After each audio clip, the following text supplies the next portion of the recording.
बड़े माफिया थे, गुंडे थे। ये सब गुंडे और माफिया या तो जेल में है या राम नाम सत्य है की यात्रा में जा चुके हैं। लखनऊ में भी अलर्ट जारी कर दिया गया है। राजधानी में कल जुमे की नमाज होनी है, उससे पहले टीले वाली मस्जिद पर फिलहाल बैरिकेडिंग कर दी गई है। कल भारी तादाद में यहाँ पर लोग नमाज अदा करने के लिए आएंगे, जुमे की नमाज।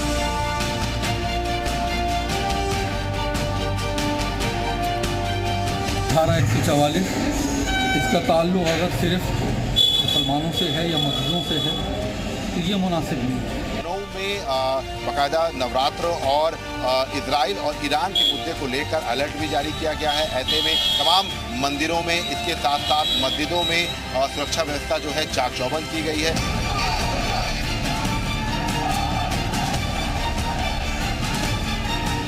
अगर कोई बात कहनी होगी तो हम किससे कहेंगे?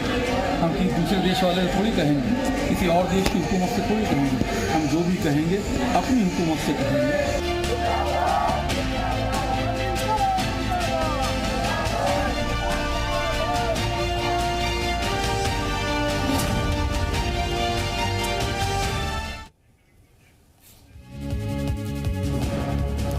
नमस्ते, आपके साथ मैं हूं जयप्रकाश शर्मा। जी हाँ, यूपी में नसरल्ला गैंग के निशाने पर नवरात्र। ये आज हम क्यों बात कर रहे हैं? दरअसल यूपी मांगे उत्तर में इसी पर मुद्दे पर चर्चा होगी। हिजबुल्लाह चीफ नसरल्लाह की मौत के विरोध में लखनऊ समेत कई शहरों में विरोध प्रदर्शन हुआ। सड़कों पर हजारों की तादाद में शिया समुदाय के लोग उतर आए थे। कल जुमे की नमाज है, बड़ी तादाद में नमाजी नमाज अता करने घरों से बाहर निकलेंगे। ऐसे में आशंका है कि इस दौरान भीड़ को नसरल्लाह के नाम पर भड़काने का प्रयास किया जा सकता है, क्योंकि अराजक तत्वों का बोलबाला होता है इस तरह की भीड़ के अंदर। इसी आशंका को ध्यान में रखते हुए सरकार ने लखनऊ की 61 मस्जिदों के आसपास सुरक्षा के पुख्ता इंतजाम किए हैं। भारी तादाद में पुलिस बल तैनात कर दिया गया, क्योंकि नवरात्र भी शुरू हो गए। कल दूसरा नवरात्र है। आशंका है कि कहीं भीड़ को उकसाकर मंदिरों की ओर न भेज दिया जाए, इसलिए मंदिरों के आसपास भी सुरक्षा बढ़ाने के आदेश दे दिए हैं। लेकिन इन सब के बीच सवाल यह है, क्या वाकई नसरल्लाह प्रेमियों के निशाने पर नवरात्र हैं? और ये भी सवाल खास मेहमानों से चर्चा करेंगे। हमारे साथ जुड़ेंगे बहुत सारे मेहमान। आपको बता दें, हमारे जो आज महत्वपूर्ण सवाल है, पहले वो बता दें, फिर अपने मेहमानों का हम जल्दी से परिचय कराएंगे। अब आपको बता दें कि आज के जो हमारे महत्वपूर्ण सवाल है, आज के सवाल ये हैं कि नसरल्लाह प्रेमियों के निशाने पर नवरात्र, कहीं ऐसा तो नहीं, क्योंकि नवरात्र भी चल रहे हैं, कल जुमे की नमाज है, कहीं अराजक तत्व भीड़ में हो जाए और बवाल कर दें। जुमे पर माहौल बिगाड़ने का प्लान तो नहीं? नसरल्लाह की मौत पर यूपी में मातम क्यों? नसरल्लाह के नाम पर उपद्रव का प्लान। तो आपको बता दें, इन्हीं इर्द गिर्द सवालों की हमारी चर्चा होगी। हमारे साथ कौन कौन खास मेहमान है हमारे, आपको बता दें कि डॉक्टर राजकमल गुप्ता हैं, वीएचपी के नेता हैं। राजकमल गुप्ता जी, बहुत बहुत स्वागत है। हमारे साथ आपको बता दें कि अजरा मोबिन है। अजरा मोबिन हमारे साथ सामाजिक कार्यकर्ता। भाई ये विंडो बदलिएगा, राजिक वजूद को इधर किए और अजरा मोबिन को उधर करिएगा। भाई अजरा मोबिन मुस्लिम स्कॉलर भी हमारे साथ जुड़ गए हैं, और साथ ही साथ हमारे साथ आपको बता दें राजिक साहब भी हमारे साथ जुड़ गए। सबसे पहले मैं आपसे बात करूंगा सर, वीएचपी के नेता से मैं बात करना चाहूंगा। राजकमल जी, हालांकि देखिए कल सुरक्षा के पुख्ता इंतजाम है, जुमे की नमाज है, नवरात्र भी शुरू हो गए। आप विश्व हिंदू परिषद के नेता है, आप लोगों को आशंका है कि हिंसा हो सकती है, क्योंकि पुलिस को अलर्ट मिला है? देखिए, मैं आपको एक चीज के बता दूं, ये आशंका नहीं, ये पूरा का पूरा विश्वास है कि कल को ये लोग बलवा कर सकते हैं। जैसा कि अभी देखिए मुरादाबाद में उन्नति है, लखनऊ में कितनी जगह इस तरीके के ये प्रदर्शन हो रहे हैं। मैं तो इसको ये समझ रहा हूँ कि नवरात्रों के साथ साथ ये जो है, केवल बड़ा कड़वा शब्द बोल रहा हूँ कि ये जो लोग आतंकवादियों के समर्थक हैं, ये कल के आतंकवादी ही हैं। आज नहीं, ये कल आक्रमण भी करेंगे। मेरा स्पष्ट मत है, इस सांप को अभी कुचल दिया जाए। नहीं राजकमल गुप्ता जी, फिर विवादित बयान दे रहे हैं। आप पहले भी यही कह रहे थे कि जो आतंकियों का समर्थन कर रहे हैं वो आतंकियों के साथ खड़े हैं, इसका मतलब? मैं आज भी वो अपनी बात पर लगा हुआ हूँ। जो आतंकवादी का समर्थक है वो आतंकवादी ही है, उसके साथ जैसा आतंकवादियों के साथ अजला होता है। मोमिन, आपने सुना राजकमल गुप्ता को वीएचपी के नेता है, माहौल बिगाड़ने की कोशिश की जा रही है, जबकि हिजबुल्लाह प्रमुख जो है वो तो आतंकवादी है, राजकमल जी कह रहे हैं।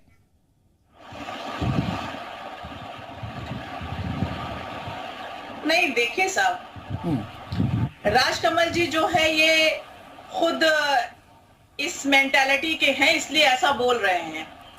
और नसरुल्लाह साहब को हम लोग शहादत का दर्जा, हम लोगों ने माना है कि उनको शहादत का दर्जा मिला है, वो शहीद हुए हैं। और मुझे लगता है ये जो विश्व हिंदू एक आतंकवादी को आप शहीद कह रहे हैं, मुझे इस बात का एतराज है। आप एक आतंकवादी को शहीद नहीं कर सकते। के साथ जुड़ने का कोशिश करिए। ये तो कम से कम इतना मर्यादा रखिए कि एक महिला से आप बात कर रहे हैं, कैसे आपको बात कर रहे हैं। मैं सादर आपको प्रणाम करते हुए कहता हूँ, एक आतंकवादी को आप शहीद मत कहिएगा, उसको आतंकवादी नहीं कहिएगा। आपके कहने से थोड़ी नहीं मैं मान लूंगी। उसने लाखों लोगों की जानें दी है, उसने लाखों लोगों को मारा है, उसने कत्ल करे हैं लाखों लोगों के।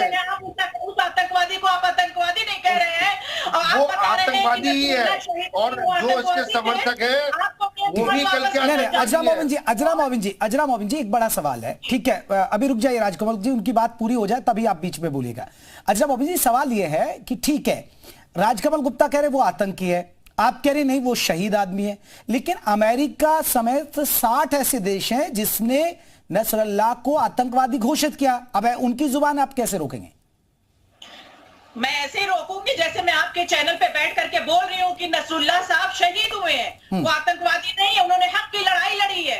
और इजराइल ने जो किया है वो, और बीजेपी के लीडर जो रहे, प्रधानमंत्री रहे अटल बिहारी वाजपेयी ने, उन्होंने खुद एक्सेप्ट किया और उन्होंने अपने एक भाषण में ये कहा था कि जो फिलिस्तीन के ऊपर इजराइल ने अतिक्रमण कर रखा है, जो आक्रमण कर रहा है वो गलत है और हम फिलिस्तीन के साथ हैं। अब ये विश्व हिंदी परिषद के नेताजी जरा बता दें कि क्या ये अटल बिहारी जी के कथन को गलत साबित करते हैं या उन नेता को नहीं मानते हैं? ये दोहरी बात कैसे सामने आ रही है जब इनके प्रधानमंत्री, इनके ही नेता, भाजपा के नेता स्वर्गीय अटल बिहारी वाजपेयी जी का वक्तव्य ये रहा, तो आज ये कैसे कह रहे हैं कि नहीं वो आतंकवादी है? एक जुल्म हो रहा है, ईरान के ऊपर जुल्म हुआ, पूरी फिलिस्तीन पर जुल्म हुआ, और आप बता रहे हैं हमारे शहीद को कि वो आतंकवादी है। आपको शर्म? ठीक है गुप्ता जी, जल्दी से जवाब दीजिएगा, फिर मैं अगले मेहमान की तरफ जाऊंगा। आप मेरी बात सुनिएगा, ईरान इजराइल के अंदर कितने निहत्थे लोगों को इस आदमी ने मरवाया था, जिस समय वो अपने एक सामाजिक कार्यक्रम कर रहे थे। 700 को लोगों को इस आदमी ने गोलियों से, बच्चों को, बुड्ढों को, औरतों को, बहनों को, सबको मरवाया था। आप इसको आतंकवादी मानने को तैयार नहीं है। अरे मेरी अब सुन लीजिएगा, एक एक बात का जवाब दीजिएगा। आज इजराइल फिलिस्तीन का युद्ध नहीं होता यदि अगर वो इजरायलियों को, निर्दोष इजरायलियों को ना मारा होता। उनकी बहनों को साथ रेप करा गया, उनकी माओ को मारा गया। आप उसको बहुत सही बात कह रही हैं। आप मेरी बात कर, अब सुनिए, पहले मेरी बात सुनिए फिर जवाब दीजिएगा। पहले मेरी बात सुनिएगा तब जवाब दीजिएगा। आपने उस समय इस बात का विरोध क्यों नहीं करा कि इजराइल के अंदर जो एक आयोजन के अंदर 700 लोग मारे गए, वो गलत मारे गए? आप लोगों ने तब शांति मार्च क्यों नहीं निकाला? जब उन्होंने मार दिया तो आप खुश थे, और आज जब वो मार रहे हैं तो वो आतंकवादी को शहीद हो गए। वो आतंकवादी, वाह वाह वाह, आप लोग कैसी भाषा जानते हैं? आपसे चलिए मैं लौटूंगा आप लोगों के पास। राजिक वदूद जी हमारे साथ है। राजिक साहब, आप इस पूरे घटनाक्रम को कैसे देखते हैं? हालांकि देखिए अभी प्रदर्शन हो रहे हैं, ठीक है, आप ये नसरुल्लाह को कहते हैं कि वो शहीद हुआ है, उसे साहब लगाकर बोलते हैं, लेकिन अमेरिका समेत 60 ऐसे देश हैं जो उसे आतंकी मानते हैं। लेकिन अब भारत में कहीं ना कहीं माहौल खराब करने की कोशिश है ना। कल देखिए जुमे की भी नमाज है, नवरात्र भी चल रहे हैं, अराजक तत्व इसका फायदा भी उठा सकते हैं। देखिए ये जो समस्या है जिसके ऊपर बात हो रही है, नसरुल्लाह, फिलिस्तीन, ईरान, ये ग्लोबल पॉलिटिक्स का एक हिस्सा है। और ठीक है, शिया समुदाय है, बहुत सीमित संख्या में है दुनिया में, और ईरान इकलौता उनका ऐसा देश है जो शियाओं को का साथ देता है या उनकी मदद करता है दुनिया भर में। तो वो शियाओं का एक जो जज्बाती रिश्ता है ईरान से और उसको लेकर के वो जो भी चीजें होती हैं सॉलिडरिटी में कुछ भी वो कहें तो ठीक है, जो भी है अपने दायरे में रहे, सीमित दायरे में रहे। लेकिन बात यह है कि इसका भारत से सीधा कोई मामला नहीं है। भारत के मौजूदा प्रधानमंत्री और पीछे के भी प्रधानमंत्रियों ने एक गुटनिरपेक्ष पॉलिसी अपनाई और मौजूदा पिछले कार्यकाल में भले इजराइल के साथ भारत ने थोड़ी सी नजदीकियां बढ़ाई, लेकिन आज के समय में जब ये इंटरनेशनल लेवल पर जो ये घटनाक्रम लगातार चल रहा है कई महीनों से, इसके ऊपर प्रधानमंत्री जी ने और भारत ने किसी का ना पक्ष लिया है और ना किसी का विरोध किया है। उसने सभी जितनी भी वोटिंग्स हुई हैं, जब भी कोई डायलॉग्स हुए, वहां पर उसने अपने आप पर न्यूट्रल रुख लिया है। तो मुझे नहीं लगता कि इस मुद्दे को भारत में, भारत की सड़कों पे या टेलीविजन की बहसों में लाना चाहिए। ये वहां के लोगों का नहीं। तो राजीव साहब ये वाजिब है, ये जो प्रदर्शन हो रहे हैं, देखिए हमें अपनी देश की पॉलिसी से चलना पड़ेगा। अटल जी ने उस समय क्या कहा, फिर कांग्रेस आई, कांग्रेस की पॉलिसी क्या थी, फिर अब मौजूदा सरकार की पॉलिसी क्या है, हम तो उसी के साथ करेंगे ना सर। अब की जो हुकूमत है वो क्या चाहती है, किस दिशा में काम कर रही है। कि देखिए, मैं ये बोल रहा हूं कि देश के नागरिकों को देश के सरकार और देश की सरकार ने जो पक्ष दिया है उसके साथ चलना चाहिए। दूसरी बात ये कि अगर कोई थोड़ी बहुत सॉलिडरिटी दिखा भी रहा है तो उसको इतना ज्यादा आतंकवादी और ये सब करके उत्तेजना में नहीं डालना चाहिए। चलिए, ये एक बड़ी बात है, मैं इस पर जवाब लूंगा। पहले यतीमा चेतनानंद सरस्वती जी है, आऊंगा कमल गुप्ता जी, मैं लौटूंगा। यतीमा चेतनानंद सरस्वती हिंदू धर्मगुरु, वो भी हमारे साथ जुड़ गए। चेतनानंद जी, कैसे देखती हैं आप इस पूरे जो बवाल को हो रहा है, क्योंकि देखिए नवरात्रे भी हैं, कल हो सकता है जुमे की नमाज है, लोगों में एक डर खौफ है, पुलिस को अलर्ट है कहीं हिंसा ना हो जाए, अराजक तत्व कहीं बवाल ना कर दे। देखिए शर्मा जी, ये बड़ी आश्चर्यजनक बात है कि एक आतंकवादी मारा जाता है जिसका हमारे देश से कोई संबंध नहीं है, लेकिन जिसने पूरी दुनिया में मौत बांटी हो और निर्दोष लोगों की हत्या की हो।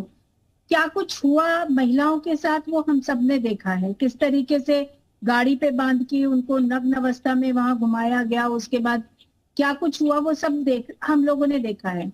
उसके बाद भारत का मुसलमान जो बार बार संविधान की शपथ खाता है, बार बार अपनी जो आस्था है वो भारत में दिखाता है, भारत में इस प्रदर्शन का कोई औचित्य नहीं बनता और भारत को इस तरह के देखिए सेंटिमेंट्स होते हैं ना माँ चेतनानंद जी। अब देखिए बांग्लादेश में हिंदुओं पर हुआ तो बहुत सारे साधु संत आए निकले बाहर, हिंदू धर्मगुरुओं ने नाराजगी जाहिर भी की। शर्मा जी, मैं वही बता रही हूँ। शर्मा जी, निर्दोष लोगों की हत्या होती है तो सेंटिमेंट्स होते हैं, लेकिन एक आतंकवादी के साथ सेंटिमेंट्स अगर किसी के हैं तो ये समझ लेना चाहिए कि भारत में भी उसका खतरा बड़ा है, छोटा खतरा नहीं है। भारत के अंदर ऐसे सेंटिमेंट्स का कोई औचित्य नहीं है, क्योंकि भारत के मुसलमान के साथ कहीं भी कोई हिंसा नहीं हो रही है, भारत के मुसलमान को कहीं भी प्रताड़ित नहीं किया जा रहा है। ठीक है, अजरा मोबिन यही सवाल है, नसरल्लाह से प्रेम क्यों है, नसरल्लाह से प्रेम क्यों? मुसलमान कहीं सताया नहीं जा रहा है तो ट्रेनों में कैसे दाढ़ी खींच के मार दिया जाता है, कैसे उसकी मॉब लिंचिंग कर दी जाती है जय श्री राम के नारे न लगाने पर। कहाँ सो रही है आप, कैसी बातें कर रही हैं? कौन सी मॉब लिंचिंग हो रही है? आप कह रही है कि मुसलमान हमने तो पिछले लंबे समय से सरतंत्र जुदा के नारे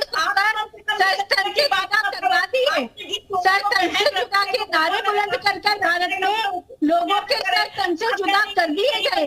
कहाँ हो रही है मॉब लिंचिंग? पॉलिथीन मना करने पर, एक दुकानदार की पॉलिथीन मना करने पर चाकुओं से घेर कर हत्या कर दी गई। किसकी मॉब लिंचिंग की आप बात कर रही हैं? और एक ऐसा आतंकवादी जो पूरी दुनिया में आतंक का पर्याय बना हुआ है, एक ऐसा आतंकवादी जो पूरी दुनिया में आतंक का पर्याय बना हुआ है, उसकी पैरवी करना शर्म आनी चाहिए भारत के मुसलमानों को। आज शर्म आनी चाहिए भारत के मुसलमानों को। भारत के मुसलमानों का उस आदमी से कोई लेना देना नहीं। आतंकी नशा से प्यारा। ये अजरा मोबिन जी रुकिएगा। अजरा मोबिन जी, यतीमा चेतनानंद जी कह रही हैं उससे कोई ताल्लुक है नहीं, वो हमारा उससे हमारे यहाँ पे कोई असर नहीं पड़ रहा उसके जाने से, या आपके उसके आप लोगों पे क्या असर। तो ये विरोध क्यों बेवजह, माहौल खराब हो, नवरात्रि का सीजन चल रहा है, अब जुमे की नमाज पढ़ी जाएगी, लोग इकट्ठा होंगे, हो सकता है भड़काऊ बयानबाजी हो जाए, बवाल हो जाए, तो क्यों ना बचा जाए। नहीं पड़ रहा है तो यतीमानंद जो है धर्मगुरु बैठी है हमारे सामने, तो ये क्यों कैसे बोल दे रही है, इनको किसने राइट दे दिया है? मुझे ये समझना है, मेरे को सिर्फ ये समझना है कि आखिर भारत के मुसलमानों का एक आतंकवादी से जो 7 देशों में आतंकवादी घोषित है, सर्टिफाइड है, उससे क्या रिश्ता है?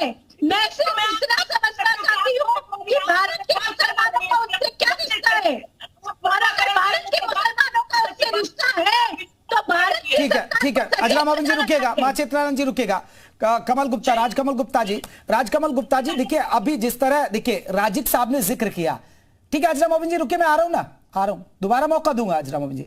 राजकमल गुप्ता जी, जिस तरह देखिए अभी राजिक साहब ने जिक्र किया, ठीक है किसी के सेंटिमेंट्स हैं, वो प्रदर्शन कर रहे हैं, तो इजराइल के खिलाफ कर रहे हैं, और अभी तक तो शांति पूर्ण तरीके से ही प्रदर्शन हो रहे हैं, ठीक है, कल को लेकर अलर्ट भी है। लेकिन आप लोग अगर कहेंगे कि ये आतंकी के साथ जो खड़े आतंकी है, आप जैसे वीएचपी के नेता, और आपने पहले बयान दिया, कल नहीं बयान दिया, और फिर आप बयान दे रहे हैं, तो ये भड़केगा, माहौल फिर खराब नहीं होगा क्या?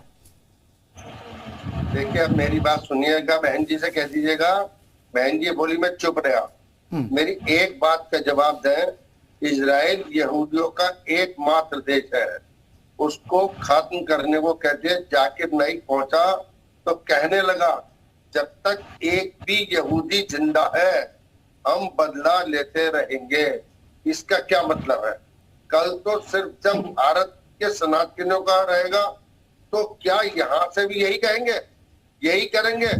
क्या यही प्रदर्शनकारी उनका साथ देंगे? ऐसे तो क्यों है? आज उसका साथ दे रहे हैं, कल किसका साथ देंगे? यही करेंगे। बहन जी इस बात का जवाब दें, इसका मतलब साफ है। आज नवरात्रियों के हमारे व्रत चल रहे हैं, नवरात्रि का हमारा एक हफ्ते का बहुत अच्छा शुद्ध मन का शुद्ध पूजा का आयोजन होता है। इसके अंदर केवल खलल डालने का प्रयास है। या तो ये बताइएगा या ये बताइएगा कि नसरुल्लाह क्या भारतीय था? क्या नसरुल्लाह के हमारे प्रेम थे? हमारी उससे कोई रिश्तेदारी नातेदारी है जो हम उसके साथ कर रहे हैं? आज ये कल को जरा सा ही मोटिवेशन होगा। यही मैं इसीलिए कह रहा हूँ, नसरुल्लाह के समर्थक भी आतंकवादियों की श्रेणी में आने चाहिए। कल को मोटिवेशन के मंदिरों पर पत्थर मारने शुरू कर दिए। अजरा जी ये सवाल है, नसरुल्लाह से हमारा रिश्ता क्या, और नसरुल्लाह से हमें क्या मिला भारत को? आप इसलिए बताइए ना, यह एक मजहब विशेष है तो इसलिए भाई वकालत करेंगे आप। हम मोहम्मद की उम्मत हैं, इसलिए हमारा ये रिश्ता सबसे मजबूत रिश्ता है कि हम मोहम्मद के उम्मत हैं और मोहम्मद को मानने वाले हैं। जहां जहां मोहम्मद के मानने वाले हैं वहां वहां हमारा उनसे रिश्ता होगा। रही बात नवरात्र की, जो बात आप कर रहे हैं, आप नवरात्र रखते हैं, नवरात्र का मैं भी एहतमाम करती हूँ, लेकिन आपके मन में जो एक खौफ है, क्यों खौफ पैदा हो गया है? भाई खतरे की घंटी है क्या? हमको हमारा राइट नहीं है, आप हमारा राइट छीनेंगे क्या? नहीं, आपको राइट नहीं है, आपको इसका राइट नहीं है, आपको इसका राइट नहीं है। राइट एक आतंकवादी के लिए प्रदर्शन करने के हैं, ऐसा कोई राइट है? किसी आतंकवादी कोई सरकार को ये चीज बर्दाश्त नहीं करनी चाहिए। मैं खराज अकीदत पेश करती हूँ। और नहीं तो अजरा मोहन जी ये राइट साहब कह रही हैं, जब बांग्लादेश में हिंदुओं पर अत्याचार हुए तो मुस्लिम समाज के लोग क्यों नहीं सड़कों पर आए? जी, बांग्लादेश में हिंदुओं पर जब अत्याचार हुए तो मुस्लिम समाज की तो कोई बोलती बंद हो गई, तब तो उन्हें सांप सूंघ गया, तब तो कोई प्रदर्शन नहीं हुआ, तब तो आवाज नहीं उठाई गई। सड़कों पर है, जहां पर लगा कि अन्याय हो रहा है, जुल्म हो रहा है, तो वहां पर लोग सड़कों पर आए हैं। जहां जहां लोगों ने तो हिंदुओं पर जुल्म नहीं था क्या? मंदिर तोड़े जा रहे थे, मंदिरों की मूर्तियां खंडित करी जा रही थी, कितने लोग निकल के बाहर आए? आपने कौन सा किया कि वहां पे गलत? आप एक स्टेटमेंट बताइएगा जिसमें आपने कहा बांग्लादेश के हिंदुओं के ऊपर अत्याचार गलत हो रहे हैं, उनकी मूर्तियां गलत तोड़ी जा रही हैं। ठीक है उस समय राजिक साहब ये सिर्फ हिंदू मुसलमान की राजनीति के लिए होता है कि एक तरफ से, मैडम रुकिएगा आजरा मोहम्मद जी, एक तरफ से मुस्लिम संगठन खड़े हो गए, एक तरफ से हिंदू संगठन खड़े हो गए, सिर्फ हिंदू मुसलमान होता रहे देश में, जबकि कोई लेना देना नहीं। हिजबुल्लाह मुखिया से हमारा कोई लेना देना नहीं, ना उसने कोई भारत की परोपकारी की, भारत के लिए कोई अच्छा काम किया, भारत के मुसलमानों को मुझे तो नहीं लगता कुछ यहां पर दे के गया हो या कुछ भिजवाया हो। नहीं, बिल्कुल सही बात है। देखिए, अगर सॉलिडेरिटी की बात है तो सिंबॉलिक हो सकती है, उसके लिए बहुत ज्यादा जुलूस और बहुत ज्यादा बार बार मजमे इकट्ठे नहीं किए जा सकते और ना किए जाने चाहिए। दूसरी बात, मेरा एक मानना है कि देखिए, जो अभी पीछे राम जन्मभूमि और बाबरी मस्जिद विवाद के ऊपर जब फैसला आया, जिसके उपरांत राम मंदिर बना और बहुत से और भी मुद्दे आए, काशी का, मथुरा को लेकर, सब चीजें बहुत सी हुई हैं, लेकिन मुस्लिम समुदाय ने उसके ऊपर ना कोई सड़कों पे आया, ना कोई उसके ऊपर ऐसी प्रतिक्रिया की जिससे उसके हिंदू भाई बहनों को कोई तकलीफ पहुंचे। सिर्फ जो स्पोक पर्सन थे संगठनों के या राजनीतिक रूप से कहीं ना कहीं एसोसिएटेड संस्थाएं थी, वही बयानबाजी करती रही। तो कहने का मतलब यह है कि मेरा मानना है कि चाहे जुमा हो कल और नवरात्र चल ही रहे, और इससे पहले भी होली और ईद और होली और जुमा बहुत हुआ है, कभी ऐसा होता नहीं है और मुझे नहीं लगता कोई घटना होगी।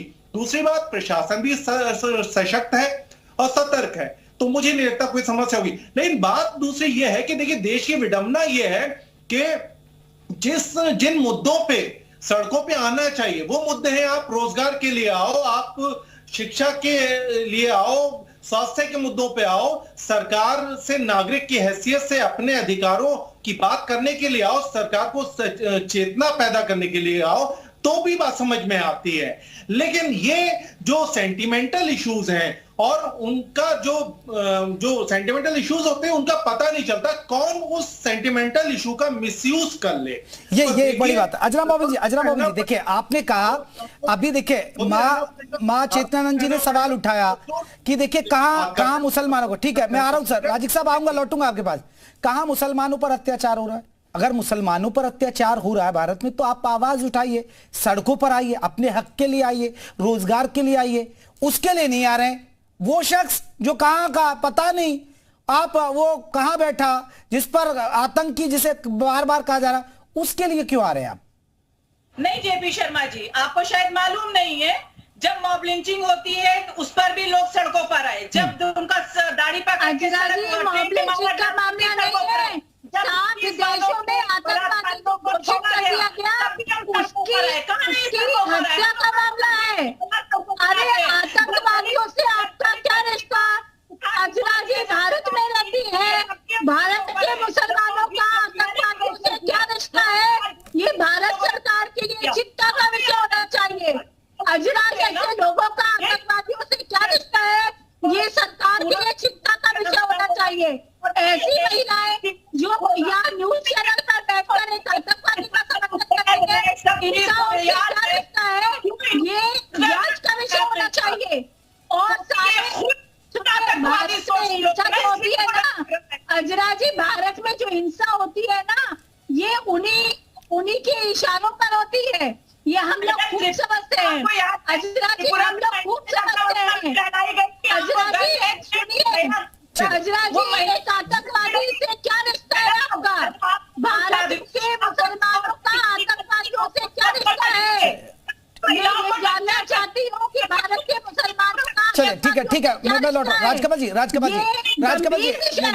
राजकमल जी इस पर नहीं होना चाहिए, ठीक है उनका प्रदर्शन हो रहा है, लेकिन आप लोग भड़काऊ बयान ना दे तो इस तरह की नौबत ही ना आए, इस तरह की हम चर्चा ही ना लेके बैठे जो राजिक साहब ने जिक्र किया। मेरी एक बात का बहन जी जवाब दें, बांग्लादेश के अंदर, पाकिस्तान के अंदर रोज अत्याचार हो रहा है। कितने आप जैसे बहन भाई उन हिंदुओं के लिए पीड़ा लेके कहते हुए वो हिंदू हैं, उनके ऊपर अत्याचार मत करो।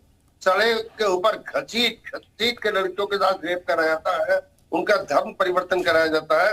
कितनी बार इस मुस्लिम समाज या इन बहन जी के दिल में पीड़ा हुई कि वो एक महिला है, ये गलत हो रहा है। केवल आप ईरान के लिए तो कर रहे हैं, जिस देश के अंदर आप रहते हैं वो आप बहन जी सुन लीजिएगा, बहन जी मेरी सुन लीजिएगा। आप केवल तकलीफ हो रही है, आप केवल गुप्ता जी उनका बयान गुप्ता जी उनका सवाल ले लेते हैं। गुप्ता जी वो आपसे सवाल कर रही हैं, आप भी सवाल कर रहे हैं, एक बार अजरा मोबिन का सवाल सुन लीजिए। राजकमल गुप्ता जी, मैं आपका आदर करती हूँ, आप ये बताइए जब त्रिपुरा में महिला को नग्न अवस्था में घुमाया गया तब आप क्यों नहीं बोल रहे थे? हम तब भी सड़कों पर थे, हम उनका एहतजाज कर रहे थे, उनकी अस्मिता को बचाने के लिए आज भी आवाज उठाते। आपकी तो कोई बोली आज तक न समझ में आई, न प्रधानमंत्री जी उनके लिए कोई संवेदना व्यक्त करते हैं। कम से कम आप तो बोलिए। त्रिपुरा में जब महिला को नग्न अवस्था में घुमाया जाता है तो हमारी माँ यति जी भी खामोश हो जाती है। बताइए अब मेरी सुन लीजिएगा, अब मेरी भी तो सुन लीजिएगा। आप अपनी बात कह रहे, आप अपनी बात का जवाब भी तो सुन लीजिएगा। दिक्कत मत मानिए, लेकिन भारत में आप लोग सुरक्षित हैं। अजरा जी, दिक्कत ये है कि भारत में आप लोग सुरक्षित हैं और भारत को अस्थिर करने का पूर्ण प्रयास कर रहे हैं। जिस कल का जो प्रदर्शन है वो इस बात की गवाही देता है कि आपके संबंध आतंकवादियों में है और आप भारत को भी अस्थिर करने का लगातार प्रयास कर रहे हैं। आप मेरा जवाब सुनिएगा, बहुत देर हो गया आपको। आप केवल भाईचारा इकट्ठा करते हैं। आतंकवादियों से संबंध होने का मतलब ही है कि आप आतंकवादी गतिविधियों में कहीं ना कहीं संलिप्त है, इसकी जांच होनी चाहिए। अरे सुनिए, जब वहाँ पे गलत, कहीं पे भी गलत होता है, हम गलत बात को हर जगह हर प्लेटफॉर्म पे गलत कहते हैं। चलिए देखिए, मामला एक हिंदू और मुसलमान से जुड़ा है और जब हिंदू और मुसलमान की बात होती है तो इसी तरह चिक होती है और तू में शुरू हो जाता है। आप सभी मेहमानों का बहुत बहुत शुक्रिया हमसे चर्चा करने के लिए। तो यूपी मांगे उत्तर में बस इतना ही, लेकिन अब तक की हेडलाइंस अब आपको दिखाने जा रहे हैं।